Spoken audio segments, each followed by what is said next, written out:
y'all ready for this? Let's get ready to review! You suck!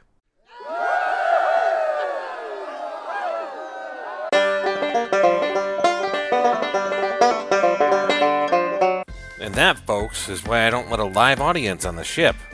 At any rate, this is Deckard Spade, and today we're going to be reviewing Buckball season. And I liked it.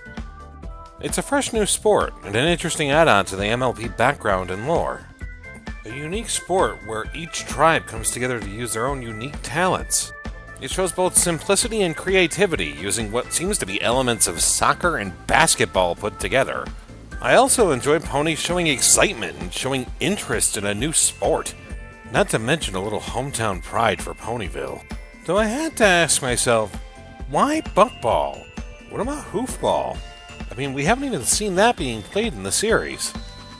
Now, I get the purple uniforms are from Ponyville's colors from Hoofball. It's carried over from that sport. But why not show off the old sport rather than introduce a new one? My guess would be that the writers wanted to introduce something new to the show that had to do with ponies. Regardless, Buckball just seems to have more potential. I'd like to see if they can keep the ball rolling by having it in more than just one episode. Deckard Spade, more like get the hook, am I right? Okay, I'll get back on track. Moving on. Big Mac seems to be looking rather awesome wearing a sport coat with a backwards hat combo. I mean, it's kind of weird to see him without the yoke on, but it's not an unwelcome change to see him in casual clothes. It's kind of sad that this is his only involvement in the episode, but even showing this much shows a lot of potential. Alternative outfits for background ponies and even the main six would be nice, aside from dresses. Sorry, Rarity, I know it's your business, but sometimes non-designer clothes look nice too. However, what seems to get me more is Granny Smith's ensemble of a ref shirt and hat. To me, she looks a little old to referee. It's like she's spending her retirement working at Foot Locker. Or would it be Hoof Locker? I'm not sure. Most ponies don't wear shoes anyways. Wow, I'd rather be watching Robin 0928. Alright, who keeps throwing those? I've seen more physical talent out of Toon Critic after he's missed 3 days of yoga. I don't think this qualifies as audience participation. Moving on. This episode is actually a callback to the lessons that we saw in On Your Marks, asking people to realize that their own ambitions and thoughts shouldn't be the one thing that they think of when involved with others in a group activity. Practicing empathy and understanding for how another person feels can often help people avoid putting unwanted pressure on others. To realize this, though, a person has to break through their own perspective, and truthfully, this can be hard to do for some people. Most tend to form their own perceptions and even stereotypes for how the world works, and it's easy to get caught up in the hype and excitement of something, especially if there's competition involved. Most of the time, like in today's episode, this tends to start with something harmless. Pinkie Pie and Fluttershy wanted to have fun playing the game. However, for Rainbow Dash and Applejack, it wasn't the same idea of fun.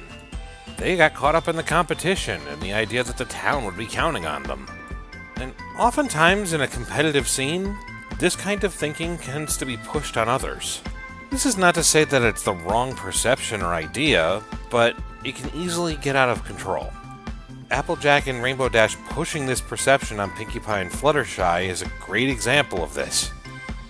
But my favorite part of this episode comes from the resolution.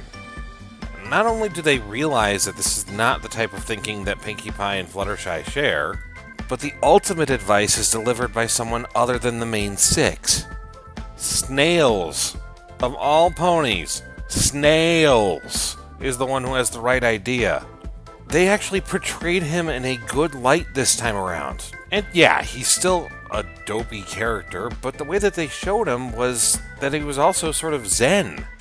Rather than tacking on the idea that he's just dopey and doesn't like to learn, it explains it by showing that he just doesn't like to think past the moment. It carries a message that a lot of people don't tend to get. Try not to think about it. It's not going to do any good to worry about what happens in the moment. You have to address the problem head on, deal with it, and then something happens. Whether it's good or bad, you sort it out afterwards. Overall, this episode displays a lot of positive messages for children and adults. This episode is well animated and has great timing, and it gives positive attention to both the main six and the background ponies alike. I'd easily rate this as one of my favorite episodes this season. The only thing that kind of detracted from the episode were a couple of animation flaws. That 3D, 2D perspective on the train while Applejack and Rainbow Dash are talking, it seems like they just used the bare minimum in order to try and say that they were sitting on something. But really, that's my only complaint. I think that's about all I have to say about this episode. So, as always, thanks for staying a while to listen.